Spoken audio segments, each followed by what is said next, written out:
चलिए आज पढ़ते हैं हम। देखिए कोऑर्डिनेशन केमिस्ट्री का हमने दो टॉपिक पढ़ लिया था, एक केटायन पढ़ लिया था और एक एनायन पढ़ लिया था। इसके बाद हमें पढ़ना है, उसे हम देखेंगे। केटायन पढ़ लिया, नॉन आयनिक पढ़ लिया, अब हम पढ़ेंगे एनायन कॉम्प्लेक्स। जो एनायन होते हैं उनके नाम कैसे लिखे जाएंगे उसके बारे में हमें जानना है। तो देखिए हम जानते कैसे हैं, लिखेंगे कैसे, इसके बारे में हम थोड़ा सा चर्चा करते हैं। इसमें देखिए लिखा क्या, हेडिंग हमारा लिखा है nomenclature of coordination compound containing complex anion. कह रहा है उनके नाम लिखने हैं जिनके पास एनायन प्रेजेंट होते हैं। तो कैसे लिखोगे, हमने इधर लिख रखा है कॉम्प्लेक्स और इधर लिख रखा है नेम, तो ध्यान रखना। अब लिखना कैसे है, देखिए सबसे पहला काम यहाँ लिखा हुआ है Na2 NiEN SO4 Br2H2O। सबसे पहला काम ध्यान रखना, इसमें अल्फाबेटिकल ऑर्डर में आपको चलना होगा। पहला क्या काम करोगे, जो बड़े ब्रैकेट, जो बड़ा ब्रैकेट दिख रहा है इसके बाहर जो होगा लेफ्ट साइड में, सबसे पहले उसका नाम लिखोगे। बात क्लियर है? तो देखो वहां क्या लिखा है सोडियम, तो हमने लिख दिया सोडियम। अब देखिए यहाँ लिखा है वाटर, इसको हम बोलते हैं एक्वा। तो एक्वा की स्पेलिंग ए से शुरू होता है, सबसे पहले लिखा जाएगा एक्वा। एक है तो एक ही मालिक्यूल, तो लिख दिया हमने एक्वा। अब उसके बाद ब्रो Br, तो हमने लिख दिया डाई ब्रोमो। उसके बाद क्या है एथिलीन डाई एमीन, देखो एथिलीन डाई एमीन। उसके बाद है सल्फेटो निकलेट सेकेंड। अब देखो जो इसका क्वाड ऑक्सीडेशन स्टेट होगा वो होगा हमारा कितना, सेकेंड होगा। तो नाम क्या बन गया हमारा, sodium aqua डाईब्रोमो ethylene diamine सल्फेटो निकलेट second, पहले का नाम हो गया। अब आ रहा हमारा दूसरा कॉम्प्लेक्स दे रखा है क्या, K2CON3 का 4। अब इसका नाम क्या होगा, देखिए सबसे पहले किसका नाम लिखेंगे, इसका नाम लिखेंगे तो हो गया हमारा पोटेशियम। अब देखो यहाँ है क्या, 4 है तो क्या लिखोगे टेट्रा। ये है N3 तो इसको बोलते हैं एजाइड, तो हो जाएगा एजाइडो। क्या हो जाएगा एजाइडो। कोबाल्टेट सेकेंड, ऑक्सीडेशन स्टेट जो होगा वो क्या होगा, सेकेंड होगा। अगला एग्जांपल दे रखा है Fe4 FeCN6 का होल थ्राइस। इसको हम बोलते हैं प्रूसियन ब्लू। क्या बोलते हैं, प्रूसियन ब्लू के नाम से जाना था। इसका नाम क्या होता है, आयरन हेक्सा साइनोफेरेट सेकेंड। क्या नाम होगा, आयरन हेक्सा साइनोफेरेट सेकेंड। देखो सबसे पहले हम किसका नाम लिखेंगे, इसका नाम लिखेंगे तो हमने लिख दिया आयरन। उसके बाद हमने लिखा कितने हैं, 6 है तो हमने लिख दिया 6। क्या है साइनो है, साइनो लिख दिया। फेरेट है, फेरेट लिख दिया। ऑक्सीडेशन स्टेट जितना होगा उतना लिख दें, तो कितना हो गया 2। अगला एग्जांपल दे रखा हमारे पास NaPtBrCl NO2 NH3। अब देखिए सबसे पहला काम किसका नाम लिखेंगे हम, सोडियम, तो हमने लिख दिया सोडियम। बात क्लियर है? अब देखो यहाँ पे पहले Br आएगा, Cl आएगा या एमाइन आएगा, तो हमारे पास है एमाइन, तो हमने क्या लिखा एमाइन। क्या लिख दिया। उसके बाद हमारे पास क्या है ब्रोमो, क्या है ब्रोमो। फिर क्या हमारे पास क्लोरो, क्लोरो। फिर हमने क्या लिख दिया नाइट्रो, क्या लिख दिया nitrito, nitrito N platinate second. क्या नाम है sodium amine bromo chloro nitrito N platinate second. इसके बाद जो एग्जाम्पल ले रखा है ध्यान दीजिए, ये बहुत ज्यादा पूछा जाता है। ये वाला एग्जाम्पल भी कई बार पूछा गया है और ये वाला भी एग्जाम्पल बहुत पूछा जाता है। लिखा है KCOEDTA। क्या लिखा है KCOEDTA। ये पूछा गया है 2 बार CSIR नेट में, CSIR नेट। ठीक, तो देखिए क्या लिखा है KCOEDTA। तो ये हो गया, सबसे पहले इसका नाम लिखोगे पोटेशियम, तो हमने नाम लिख दिया पोटेशियम। EDTA का नाम क्या होता है, आपको EDTA का नाम पता है तो EDTA लिखो एथिलीन डाई एमीन टेट्रा एसीटेटो। ये होता है किसका नाम, EDTA का। क्या नाम, एथिलीन डाई एमीन टेट्रा एसीटेटो, तो हमने लिख दिया एथिलीन डाई एमीन टेट्रा एसीटेटो। इसके बाद क्या रहा कोबाल्टेट, ये जो लिखा है क्या हो गया कोबाल्टेट थर्ड। ध्यान रखना हमेशा जो इसके अंदर में लिखा गया होगा, जो भी मेटल होगा उसके नाम के आगे ATE जरूर लगेगा। ये चीज हमारा किसका पहचान होता है? एनायन कॉम्प्लेक्स का। इसके देखो, इसका नाम क्या हुआ? Potassium ethylene diamine tetra acetato cobaltate third. इसके बाद आता है ये एग्जांपल, आप सबसे ज्यादा इंपॉर्टेंट मानो, कॉमन है, लगभग हर साल पूछ लिया जाता है। लिखा है K4 FeCN6 या दूसरा दिया है K3 FeCN6। इन दोनों के नाम में लोगों को हमेशा कंफ्यूजन होता है। देखिए, अगर यहाँ पे देखो, यहाँ 4 है तो यहाँ पे जो ऑक्सीडेशन स्टेट आएगा वो कम आएगा, अगर यहाँ कम है तो ऑक्सीडेशन स्टेट क्या आएगा? ज्यादा आएगा। इस बात को ध्यान रखना। लिखा क्या है? K4 FeCN6। तो सबसे पहले नाम किसका लिखेंगे? पोटेशियम। बात क्लियर है? कितने हैं? 6 है, तो हमने लिख दिया हेक्सा। क्या है? साइनो। क्या है? फेरेट। कितना? सेकेंड। अगला है K3 FeCN6। क्या लिखोगे? Potassium, hexa, cyano, ferrate third. इन दोनों को थोड़ा सा आप रिमाइंड करके लिखना। अगर 4 है तो ऑक्सीडेशन स्टेट 2 आएगा, अगर 3 है तो ऑक्सीडेशन स्टेट 3 आएगा। ये बात ध्यान रखना अपने दिमाग में हमेशा। अगला एग्जांपल क्या दे रखा है? NiDMY का ट्वाइस। अब DMY क्या होता है? डाईमेथिल ग्लाइको ऑक्सीमेटो होता है। क्या होता है?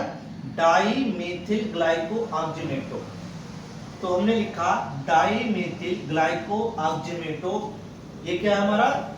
निकलेट सेकेंड। बात क्लियर हो गई?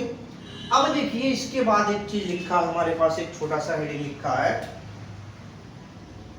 Naming of a complex containing hydrated water molecule. कह रहा है कुछ ऐसे मॉलिक्यूल होते हैं जो हाइड्रेटेड वाटर रखते हैं। हाइड्रेटेड वाटर जो भी होगा, देखो वो जो बड़ा ब्रैकेट हमारे पास होता है, इनर कॉम्प्लेक्स जो होता है, इस कॉम्प्लेक्स के राइट साइड में बाहर की ओर रहेगा। क्या? हाइड्रेटेड आयन, जिसे हमने लिख दिया H2O। इसको बोलते हैं इनर कॉम्प्लेक्स। क्या बोलते हैं? Inner complex. इसके अंदर जो होता है उसको इनर कॉम्प्लेक्स, आउटर में जो होता है वो उसे आउटर कॉम्प्लेक्स बोलते हैं। क्या बोलते हैं? Outer complex. तो कह रहा है अगर हाइड्रेटेड वाटर मॉलिक्यूल प्रेजेंट हो तो उनका नाम कैसे लिखते हैं, उसके बारे में देखिए।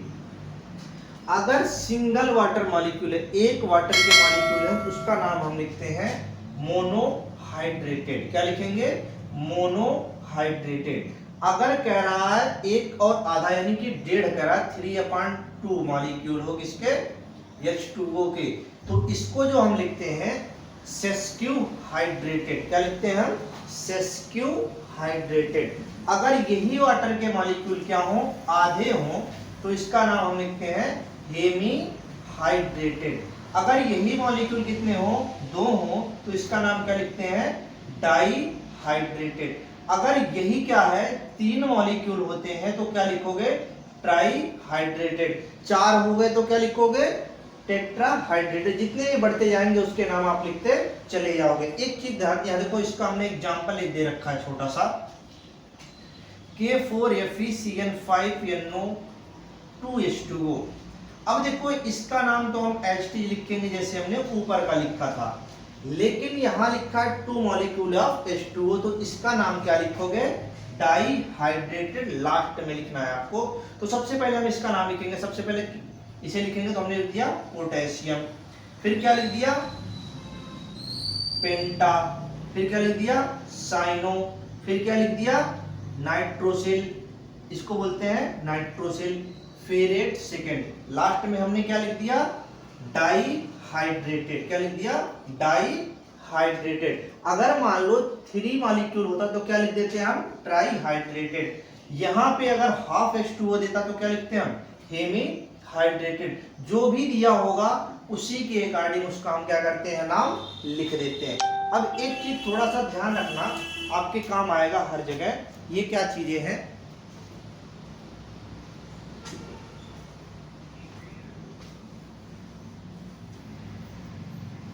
देखिए, आपको एक छोटी सी चीज बता देते हैं हम। इसको हम बोलते हैं इनर कॉम्प्लेक्स। क्या बोलते हैं? इनर कॉम्प्लेक्स, जैसे हमने लिख दिया इसके बीच में ए। अगर इसके बीच का जो भी मटेरियल होगा इसको हम बोलते हैं आउटर कॉम्प्लेक्स, या फिर इसको बोलते हैं कॉम्प्लेक्स को स्फीयर बोलते हैं। क्या बोलते हैं? स्फीयर। इनर स्फीयर या आउटर स्फीयर, इनर कॉम्प्लेक्स या आउटर कॉम्प्लेक्स। जो इसका सेंट्रल मेटल होगा हमारा, क्या होगा? Central metal. इसके नाम के आगे हम क्या लगाएंगे? Plus A T E. जैसे हमने लिख दिया एफ ई, क्या लिख दिया हमने लिख दिया एफ ई। इसका नाम लिखते हैं ferrate, F E double R A T, ferrate. तो देखो फेरस लिखते हैं, उसको हटा के हमने क्या किया? ए टी ई ऐड कर दिया। हम लिखते हैं cobalt, C O B A L, cobalt को लिख। अब इसमें क्या करेंगे? कोबाल्ट में ए टी ई जोड़ देंगे, तो क्या आ जाएगा? कोबाल्टेट। तो सभी के नाम में क्या करेंगे? लास्ट में ए टी ई लिखेंगे। और एक चीज ध्यान और रखना कि जो हमारा आउटर स्फीयर के लेफ्ट साइड में होगा, जो भी मेटल दिया होगा उसका नाम पहले लिखेंगे, और जो हमारा हाइड्रेटेड वाटर होता है वो आउटर स्फीयर के राइट साइड में हमेशा लिखा मिलेगा आपको, तो उसका नाम हम सबसे लास्ट में लिखते हैं। और जो हमारा सेंट्रल मेटल एटम होता है उसके नाम के आगे हम क्या लगाते हैं? A T E. क्या हो जाएगा? 8। जैसे हमने लिखा प्लेटिनम, तो प्लेटिनम को हम लिख देते हैं प्लेटिनेट। जैसे लिख दिया हमने CO, तो लिख देते हैं कोबाल्टेट। हमने लिख दिया निकिल, तो क्या लिखेंगे? निकिलेट। समझ में आ गई बात? अब देखिए एक बार दोबारा से आपको छोटा एक दो बताता हूं आपको। जो यहाँ लिखा है इस चीज को ध्यान रखना भाई, बहुत ही इंपॉर्टेंट है। लिखा है K4FeCl6। याद रखना हमेशा, अगर यहाँ 4 हैं तो जो इसका ऑक्सीडेशन स्टेट होगा वो होगा 2। कितना होगा? 2। अगर यहाँ K की संख्या 3 है, 3 ऑक्सीडेशन स्टेट है, तो इसका नंबर कितना होगा? 3। तो देखो यहाँ इस चीज का बहुत ध्यान रखना भाई, सबसे ज्यादा यहाँ से पूछा जाता है आपसे, डायरेक्ट इसका नाम पूछ लिया जाता है। Fe4FeCl6 का होल थ्राइस, इसका नाम क्या है? तो आपको IUPAC ना पूछ के जनरल नेम से पूछा था, कॉमन नेम से क्या जाना जाता है, तो उसको हम जानते हैं प्रूसियन ब्लू। कभी कभी आपसे एग्जामिनर पूछ लेता प्रूसियन ब्लू क्या है, प्रूसियन ब्लू का फार्मूला बताओ, तो आपके पास क्या होना चाहिए आंसर? कि Fe4FeCl6 का होल थ्राइस, ये क्या है? Prussian blue. क्या है हमारा? Prussian blue. अब कहता है अगर पूछ ले आपसे EDTA क्या है, तो EDTA का फुल फॉर्म आपको पता होना चाहिए, ethylene diamine tetra acetato. क्या नाम है? Ethylene diamine tetra acetato. क्या हो गया? Ethylene diamine tetra acetato. अब देखिए हो गया, आपको जगह जगह लिखा रहता है EN। EN का मतलब होता है एथिलीन डाई एमीन। क्या होता है? Ethylene diamine. क्या हो गया? Ethylene diamine. तो ये हो गया एथिलीन डाई एमीन, ये हो गया एथिलीन डाई एमीन टेट्रा एसीटेटो। तो ये सारे नाम हो गए, ये आपसे पूछा जाता है। ऐसे पूछ लेगा आपके DMG क्या होता है, तो DMG का मतलब होता है डाईमेथिल ग्लाइकोऑक्जेनेज। क्या है? डाईमेथिल ग्लाइकोऑक्जाइन। क्या नाम है? डाईमेथिल ग्लाइकोऑक्जाइन। क्या नाम बताओगे? डाईमेथिल ग्लाइकोऑक्जाइन। क्या बताओगे? डाईमेथिल ग्लाइकोऑक्जाइन। बात क्लियर है?